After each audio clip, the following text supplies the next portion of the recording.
Hello everyone, आज की इस क्लास में मैं आप सभी को एसएससी सीजीएल 2022 के लिए मैथ का प्रीवियस ईयर पेपर लेकर आई हूँ। तो आज जो प्रीवियस ईयर पेपर कराने वाली हूँ ये 6 मार्च 2020 को थर्ड शिफ्ट में पूछा गया ये प्रीवियस ईयर पेपर है। आज है प्रीवियस ईयर पेपर का डे नंबर है 21। स्टार्ट करती हूँ। क्वेश्चन में कहा जा रहा है, एक दुकानदार किसी वस्तु की कीमत इस तरह से तय करता है कि 32% की छूट देने के बाद वह 14% का लाभ कमाना चाहता है। यदि अंकित मूल्य 342 रुपये है तो वस्तु का क्रय मूल्य ज्ञात करना है। यानी यहाँ पर एमपी मार्केट प्राइस और कॉस्ट प्राइस वाला कंसेप्ट लग जाएगा। मार्केट प्राइस बराबर हो जाएगा 100 प्लस प्रॉफिट के, 100 प्लस प्रॉफिट के बराबर हो जाएगा। और कॉस्ट प्राइस 100 माइनस डिस्काउंट के बराबर हो जाएगा। 100 माइनस यहाँ पर आ जाएगा डिस्काउंट। ये वाला कंसेप्ट लग जाएगा क्योंकि एक बार कहा गया है 32% की छूट और दूसरी बार कहा गया है यहाँ पर 14% का प्रॉफिट। तो यहाँ पर आ जाएगा मार्केट प्राइस अपॉन हो जाएगा कॉस्ट प्राइस। मार्केट प्राइस को प्रॉफिट के बराबर करना होगा, तो यानी 100 प्लस मार्केट प्रॉफिट जो कि है 14% का, 14% का हो जाएगा। तो 100 प्लस 14 कर लेंगे, 114 आ जाएगा। फिर 32% का छूट, तो 100 माइनस 32, तो यहाँ से आ जाएगा, यहाँ 32 रखेंगे, 100 में से 32 को माइनस कर लेंगे, यहाँ 10 में से 10 मानेंगे, 10 में से 2 जाएगा, 8 हो गया, 9 बचा, 9 में से 3 जाएगा, 6, 68 हो गया। इसको काटेंगे, इसको सिंपल भिन्न बना लेंगे, यानी सिंपल फ्रैक्शन बना लेंगे, साधारण भिन्न। तो ये चला जाएगा 2 से, 2 कॉमन नंबर से ये दोनों कट रहा है। 5 दूनी 10 और 7 दूनी 14। फिर यहाँ पर ये भी चला जाएगा, 3 दूनी 6 और 4 दूनी 8।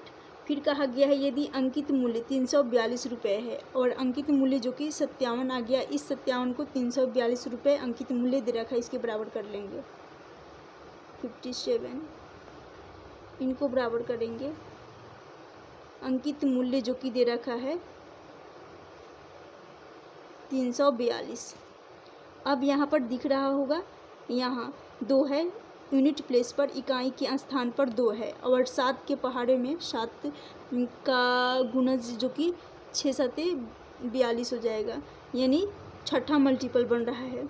6 7 42 और 5 6 30, 30 और 4 ये हो जाएगा 34, यानी छठा मल्टीपल बन रहा है। 57 इंटू 6 का 57 इंटू 6 करने पर 342 हो रहा है। तो यहाँ से आ जाएगा 1 रेशियो का मान, 1 रेशियो 1 रेशियो बराबर हो जाएगा 6 के। जब 1 रेशियो 6 के बराबर हो जाएगा, क्रय मूल्य कहा गया है, और क्रय मूल्य जो कि है 34, क्रय मूल्य है 34।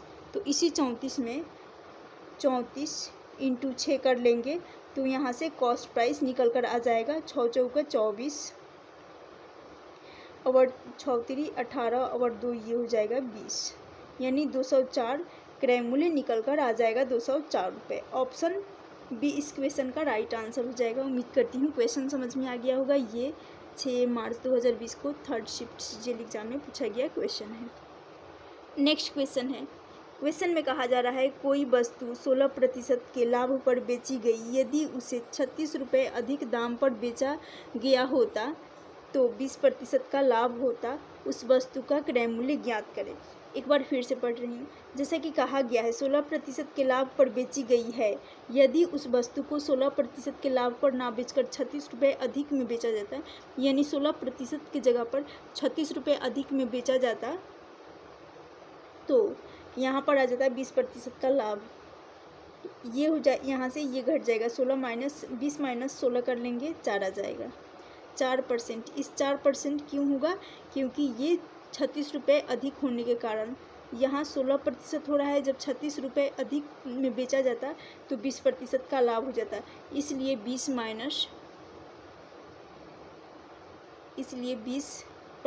में से 16% को माइनस कर लेंगे, और इसको हमें बराबर करना होगा क्योंकि अधिक कहा गया है। तो 4% बराबर हो जाएगा 4%, ये बराबर हो जाएगा ₹36 अधिक है, इसके बराबर हो जाएगा। 4 से काटेंगे, 9 चौका 36, 9 आ गया। लेकिन ये 1% का मान यदि 900 है, 9 रुपये है, 1% का मान 9 रुपये है, हमें चाहिए 100, क्योंकि टोटल जो भी कॉस्ट प्राइस होता है ये हमेशा 100 मानकर किया जाता है। तो हमें टोटल चाहिए 100% चाहिए, क्रय मूल्य निकालना है इसलिए। तो यहाँ से आ जाएगा 100 × 9 कर लेंगे, 900 100% का माना जाएगा, ऑप्शन बी। नेक्स्ट क्वेश्चन है, क्वेश्चन में कहा जा रहा है 3, 7 और 18 से विभाज्य सबसे छोटी पूर्णांक कौन सी है। ऑप्शन से बताना है कि सबसे छोटी पूर्णांक कौन सी है। तो यहाँ पर सबसे छोटी की बात कही गई है, यानी इसका मतलब समझ जाइएगा एलसीएम कहा जा रहा है। तो यहाँ जैसे कि 3, 7, 18 का एलसीएम निकालेंगे। 3, 7, 18 का 7 तो नहीं जाएगा 3 से, लेकिन ये 18 चला जाएगा। 3 एकम 3, 7 नहीं जाएगा, उसके बाद 3 छक 18, 6 बार में चला जाएगा। यहाँ से आ जाएगा 7 और फिर 6, 21, 21 छक 126 आ जाएगा। तो एलसीएम निकल कर आ जाएगा 126। तो जो एलसीएम होगा वही सबसे छोटी पूर्णांक बन सकती है। ऑप्शन डी इस क्वेश्चन का राइट आंसर हो जाएगा। उम्मीद करती हूँ ये क्वेश्चन भी समझ में आ गया होगा। और ये पूछा गया क्वेश्चन है 6 मार्च 2020 को 3rd शिफ्ट सीजीएल एग्जाम में पूछा गया ये क्वेश्चन है। नेक्स्ट क्वेश्चन है जो कि अलजेब्रा का है। क्वेश्चन में कहा जा रहा है 4 ब्रैकेट के अंदर है 1 माइनस सेक ए स्क्वायर्ड सेक ए का होल स्क्वायर, प्लस दे रखा है 1 प्लस सेक ए का होल स्क्वायर। यहाँ है माइनस, यहाँ है प्लस, और बीच में यहाँ पर प्लस का साइन लगा है। फिर बटा में दे रखा है 1 प्लस सेक स्क्वायर्ड ए, यानी कहने का मतलब है ये क्वेश्चन दे रखा है 4 ब्रैकेट के अंदर दे रखा है 1 माइनस सेक ए का होल स्क्वायर प्लस यहाँ प्लस का साइन है। तो यहाँ पर जो कि एक फॉर्मूला बन रहा है, सबसे पहले क्वेश्चन को लिख रही हूँ 1 प्लस सेक ए का होल स्क्वायर, और बटा में क्या है 1 प्लस सेक स्क्वायर ए। तो जैसे कि यहाँ प्लस है, जब प्लस होता है तो क्या होता है, यदि अलजेब्रा का एक फॉर्मूला होता है, यदि ए माइनस बी का होल स्क्वायर और बीच में प्लस का साइन आ जाए और फिर ए प्लस बी का होल स्क्वायर दे रखा हो, तो ये हमेशा बराबर होता है 2 × ए स्क्वायर प्लस बी स्क्वायर के बराबर होता है। यही वाला फॉर्मूला जो कि इसमें लगा देनी है, इम्पॉर्टेंट फॉर्मूला है। तो कुछ नहीं करना है हमें, तो ये वैल्यू दे रखी है, यानी ए माइनस बी दे रखी है, ए माइनस बी का होल स्क्वायर दे रखी है, उसके बाद प्लस है तो प्लस लगा हुआ है, फिर ए प्लस बी का होल स्क्वायर दे रखी है। हमें निकालना है सिर्फ ये वाला वैल्यू 2 × ए स्क्वायर प्लस बी स्क्वायर। तो ए बराबर मान लेंगे हम, ए बराबर 1 और बी बराबर हो जाएगा सेक ए स्क्वायर, यही हो सकता है जो कि है यहाँ पर। अब यहाँ पर 2 × ए स्क्वायर प्लस बी स्क्वायर कर लेंगे, यहाँ करती हूँ मैं। तो 2 × ए का मान 1 है, ए का मान यहाँ रखी हूँ 1 है, तो एक का स्क्वायर किया जाएगा तो एक ही होगा, क्योंकि ए का स्क्वायर करना है तो यहाँ पर एक ही होगा, प्लस बी का मान है 2 सेक स्क्वायर ए, तो ये हो जाएगा। इसको फिर से लिख दे रही हूँ ताकि क्लियरली दिख सके। सॉरी 2 नहीं होगा, सिर्फ सेक होगा, क्योंकि सेक ए दे रखा है, तो सिर्फ सेक ए होगा दोनों में। सेक ए बी का मान है, तो क्यों ना मैं इसका स्क्वायर कर लूँगी, यानी बी का स्क्वायर करना होगा, तो बी का स्क्वायर सेक का स्क्वायर कर लेंगे तो सेक स्क्वायर ए हो जाएगा। फिर बटा में जैसा कि 1 प्लस सेक स्क्वायर ए है, तो वही बटा में 1 प्लस सेक स्क्वायर ए ज्यों का त्यों रखेंगे। साफ साफ दिख रहा है कि ये भी 1 प्लस सेक स्क्वायर ए है और बटा में भी 1 प्लस सेक स्क्वायर ए है, तो ये कट जाएगा, आपस में कट जाएगा। जब कटेगा तो यहाँ सिर्फ बचेगा 2 होगा, लेकिन यहाँ पर इसको छोड़ दिए हैं, ये 4 जो कि ब्रैकेट के बाहर है, तो 4 इंटू 2 कर लेंगे, यहाँ से आ जाएगा सिर्फ 2, तो 4 इंटू 2 कर लेंगे 8। इस क्वेश्चन का राइट आंसर हो जाएगा ऑप्शन सी। उम्मीद करती हूँ ये क्वेश्चन भी समझ में आ गया होगा, जो कि एसएससी सीजीएल 6 मार्च 2020 को थर्ड शिफ्ट में पूछा गया ये क्वेश्चन है। कुछ नहीं करना था, यही फॉर्मूला अप्लाई करना था, जैसे कि a माइनस बी का whole square plus a plus B का होल स्क्वायर, ये बराबर होता है 2 into A square plus B square के, जब प्लस का साइन होता है तब। नेक्स्ट क्वेश्चन है, क्वेश्चन में कहा जा रहा है त्रिभुज ए बी सी में, त्रिभुज कहा गया है त्रिभुज ए बी सी में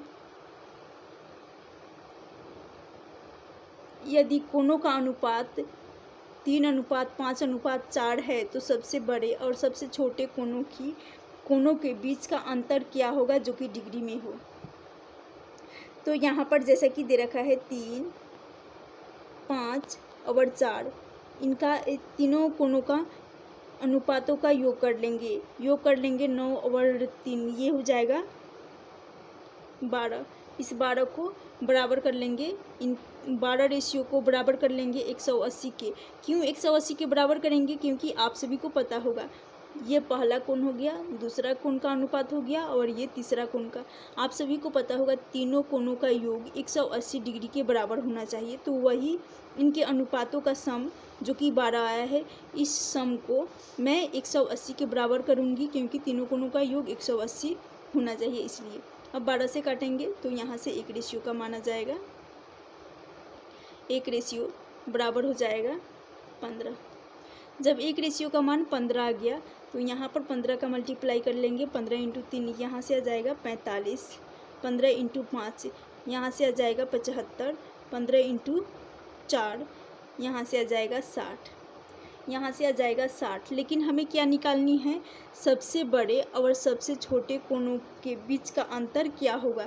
तो सबसे बड़ा कोण तो 3 रेशियो है, अब सबसे छोटा कोण 3 और सबसे बड़ा कोण 5, यानी बड़ा कोण और छोटा कोण। मैं आपको एक्सप्लेन करने के लिए ये सब लिख रही हूँ, वरना आपको एग्जाम में करने के लिए इतना करने की कोई ज़रूरत नहीं है। आप सिंपली देखकर ही आंसर यहीं से डिफरेंस निकालिएगा। जैसे कि 3 आ गया, 3 और 5 का डिफरेंस 2 आ गया, 2 में ये जो 1 रेशियो का मान आया है 15 मल्टीप्लाई कर लेंगे तो यहाँ से आ जाएगा 30। ऑप्शन सी इस क्वेश्चन का राइट आंसर हो जाएगा। तो वही मैं यहाँ पर एक्सप्लेन कर रही थी, 5 और 3 इन दोनों का डिफरेंस लेंगे, आ जाएगा 2। इस 2 रेशियो को बराबर कर लूँगी, 1 रेशियो का मान जैसा कि आ गया है 15, तो 2 रेशियो का मान 15 में मल्टीप्लाई कर लूँगी, 30 आ जाएगा। और इन दोनों के बीच का डिफरेंस पूछा गया था, तो 30 डिग्री इस क्वेश्चन का राइट आंसर हो जाएगा ऑप्शन सी। ये पूछा गया क्वेश्चन है 16/3/2020 को थर्ड शिफ्ट सीजीएल एग्जाम में पूछा गया क्वेश्चन। नेक्स्ट क्वेश्चन है, क्वेश्चन में कहा जा रहा है 25 लीटर वाले एक मिश्रण में 30% मदिरा और बाकी पानी है। यदि इसमें 5 लीटर पानी और मिलाया जाए तो नए मिश्रण में मदिरा का प्रतिशत ज्ञात करनी है। तो जैसा कि कहा गया है 25 लीटर वाले मिश्रण में 30% मदिरा है। जब 30% मदिरा है टोटल 100 में से 30 मदिरा, तो 70 बच जाएंगे जो कि पानी हो जाएंगे। लेकिन यहाँ पर हमें सिर्फ मदिरा का ही परसेंटेज निकालना है, वो भी नए मिश्रण में मदिरा का प्रतिशत निकालना है। तो हमें सिर्फ मदिरा से मतलब है। वैसे तो यहाँ पर जैसे कि 25 लीटर वाले मिश्रण में 30% मदिरा और बाकी पानी है, उसमें से 5 लीटर पानी बढ़ाया जा रहा है। तो अब चलिए इसको सॉल्व कर लेंगे। 25 लीटर, इस 25 लीटर को बराबर कर गुना कर लेंगे, 25 का 30% निकालेंगे, तो 25 गुना 30 बटा प्रतिशत है तो बटा हो जाएगा 100। एक शून्य से शून्य चला जाएगा, उसके बाद 25 इंटू 3 कर लेंगे, यहाँ से आ रहा है 75। 25 और 3 का मल्टीपल 75 आ रहा है, लेकिन ये 75 नहीं हुआ, क्यों? क्योंकि बटा में ये 10 है। जब बटा में 10 है, 1 0 है, तो 1 अंक छोड़ने के बाद दशमलव लग जाएगा, यानी 7.5 आ जाएगा। जब 7.5 आ गया, इस 7.5 का अब यहाँ पर कहा गया है जैसे कि 25 लीटर वाले मिश्रण में 5 लीटर पानी बढ़ाया जा रहा है। 5 लीटर पानी 25 से, ये हो जाएगा टोटल रेशियो 25 इसमें यदि 5 लीटर पानी और मिला दिया जा रहा है, पानी मिलाया जा रहा है, तो ये हो जाएगा 30 हो जाएगा, यानी टोटल मिश्रण टोटल जो कि 30 हो जाएगा, टोटल मिक्सचर जो कि 30 हो जाएगा। तो यहाँ पर 7.5 बटा आ जाएगा, परसेंटेज निकालना है मदिरा का, तो 7.5 बटा टोटल आ जाएगा नीचे डिनोमिनेटर में, इसके सापेक्ष में टोटल के सापेक्ष में निकालना है, और बटा में आ जाएगा, गुना हो जाएगा 100 का गुना हो जाएगा।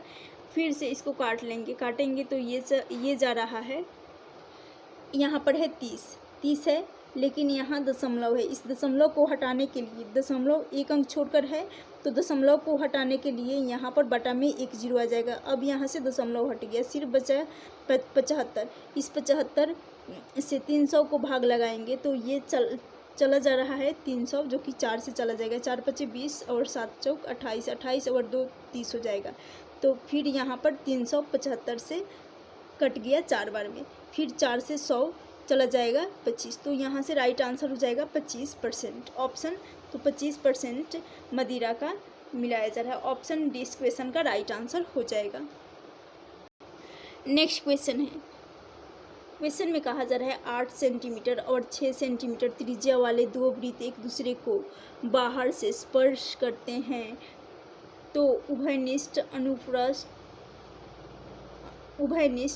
अनुस्पर्श रेखा की लंबाई क्या होगी। अनुस्पर्श रेखा की लंबाई पूछी गई है, उभयनिष्ठ अनुस्पर्श रेखा की लंबाई पूछी गई है। 8 सेंटीमीटर और 6 सेंटीमीटर त्रिज्या बना लेंगे, तो दो वृत्त बनाएंगे जिनकी त्रिज्या, एक की त्रिज्या है 8 सेंटीमीटर और एक की त्रिज्या है 6 सेंटीमीटर। तो जैसे कि यहाँ पर दो वृत्त बना चुकी हूँ, और यहाँ उभयनिष्ठ अनुस्पर्श रेखा खींची गई है, तो अब यहाँ पर सबसे पहले एक स्पर्श रेखा खींच लेते हैं दोनों साइड।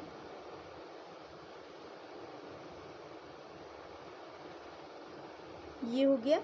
उसके बाद कहा गया है जो कि 8 सेंटीमीटर त्रिज्या और 6 सेंटीमीटर त्रिज्या, तो यानी इसकी त्रिज्या, इस वृत्त की त्रिज्या जो कि 8 सेंटीमीटर हो जाएगी। ये है केंद्र, इसको केंद्र मान लेते हैं। केंद्र से परिधि तक की दूरी को त्रिज्या रेडियस कहा जा रहा है, और इसका केंद्र छोटे वाले वृत्त का जिसकी त्रिज्या 6 सेंटीमीटर, ये हो जाएगा 8 और ये हो जाएगा 7।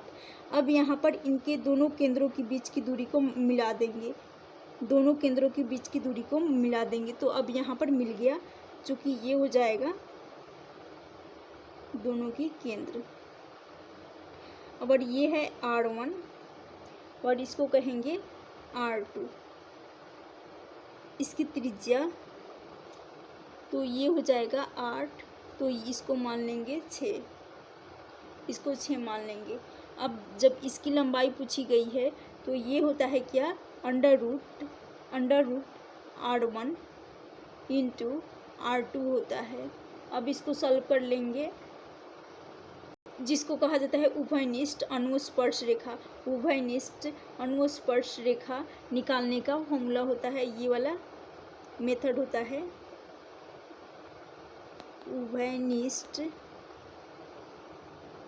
अनुस्पर्श रेखा, जिसको कहा जाता है डायरेक्ट कॉमन टेंजेंट। ये होता है 2√R1 इंटू R2, तो 2 गुना हो जाएगा, R1 का मान है 8, R2 जो कि है 6, मल्टीप्लाई हो जाएगा 6, तो ये बन रहा है 48 हो रहा है, अंडर रूट 48। अब इस 48 को तोड़ेंगे तो ये रूट के बाहर अंदर हो जाएगा 16 इंटू 3 के रूप में ब्रेक हो, 2 फैक्टर्स आ रहे हैं। आप सभी को पता होगा जब रूट से बाहर निकलेगा 16 तो ये 4 का स्क्वायर होता है 16, और 3 तो रूट के अंदर ही रहेगा। तो यहाँ से हमें क्या मिल गया, साफ साफ दिख रहा होगा, ये तो 2 पहले से ही था, तो 2 इंटू 4√3 हो जाएगा, तो यहाँ से 8√3 आ गया, 8√3। लेकिन यहाँ पर ये ऑप्शन में नहीं दे रखा है, जब ऑप्शन में नहीं दे रखा है तो इसमें 8 और रूट 3 का वैल्यू होता है रूट 3, ये आप सभी को पता होगा। रूट 3 बराबर होता है 1.732 के। तो यहाँ पर 1.732 का मल्टीप्लाई कर लेंगे। 8 दूनी के 16, 8 तिरी के 24 और 1 25, 7 और 8 56, 56 और 2 ये हो जाएगा 58। उसके बाद यहाँ पर 8 एकम 8, 8 और 5 13, तो 13.856 इस क्वेश्चन का राइट आंसर हो जाएगा। यानी यहाँ से हो रहा है ऑप्शन ए इस क्वेश्चन का राइट आंसर हो जाएगा। उम्मीद करती हूँ ये क्वेश्चन भी आप सभी को समझ में आ गया होगा। तो जब भी इस टाइप का क्वेश्चन दे रखा होता है, जैसे कि रेडियस दे रखी होती है, एक और दो वृत्त की त्रिज्या दे रखी होती है और दोनों एक दूसरे को बाहर से स्पर्श कर रहे हों, उनका उभयनिष्ठ अनुस्पर्श रेखा पूछी जाए, यानी जिसका मतलब होता है डायरेक्ट कॉमन टेंजेंट पूछी जाए, डायरेक्ट कॉमन DCT पूछा जाए, तो उस केस में यही वाला लगा दीजिएगा 2 into R1 into 2 under root R1 into R2, तो ये बराबर हो जाएगा 8√3, जिसका मान हो जाएगा ऑप्शन ए इस क्वेश्चन का राइट आंसर हो। नेक्स्ट क्वेश्चन है, क्वेश्चन में कहा जा रहा है तीन धनात्मक पूर्णांक संख्याओं के वर्गों का योग 1029 है और वे 1:2:4 के अनुपात में है, यानी 1:2:4 के अनुपात में है। सबसे बड़ी संख्या और सबसे छोटी संख्या के बीच का अंतर पूछा गया है।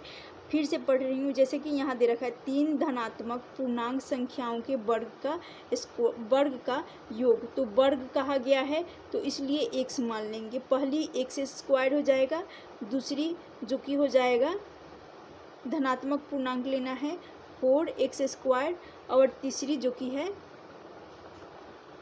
ये 4 का स्क्वायर कर लेंगे 16 हो जाएगा।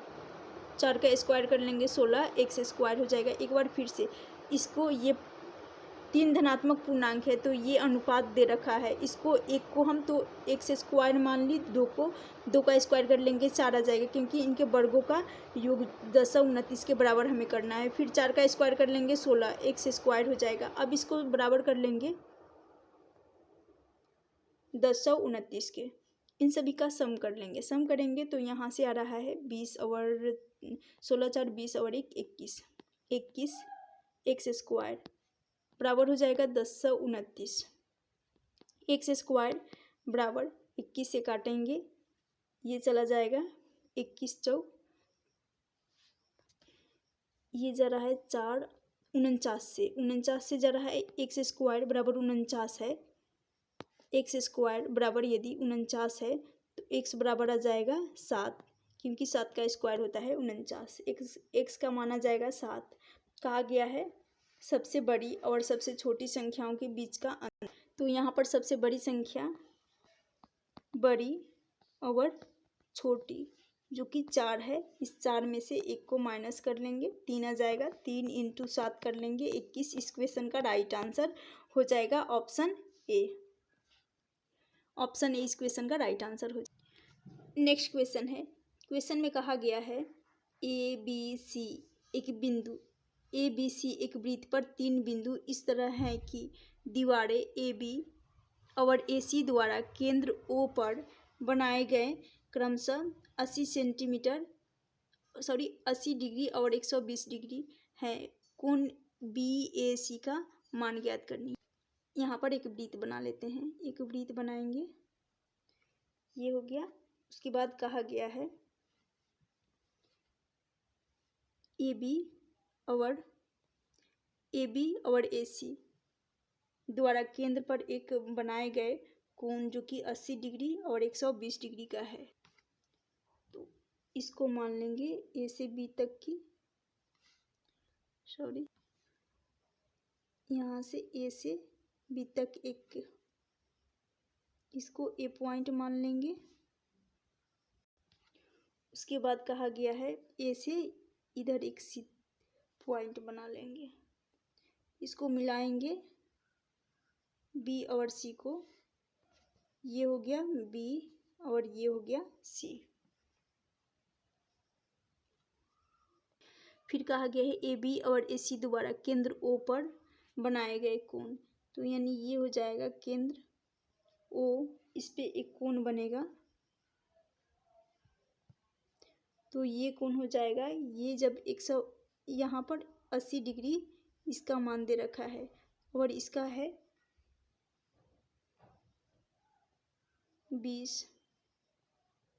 120 और ये भी बराबर है, ये भी बराबर है, ये सभी जो कि बराबर है। जब ये 80 है तो ए बी सी, ए जो कि बी और सी का कॉमन पॉइंट है तो यहाँ से रेडियस जो कि बराबर हो जाएंगी, क्योंकि ये भी बराबर है, ये भी बराबर है, तो इनके रेडियस बराबर हो जाएंगे। जब ये 80 है तो यहाँ से हो जाएगा, ये कोण हो जाएगा यदि 50 डिग्री का, ये 50 हो जाएगा तो ये भी कोण 50 बन जाएगा। क्यों? क्योंकि त्रिभुज के तीनों कोणों का योग 180 होता है और ये कोण जब 80 हो गया तो ये दोनों इक्वल हो जाएंगे रेडियस सेम होने के कारण।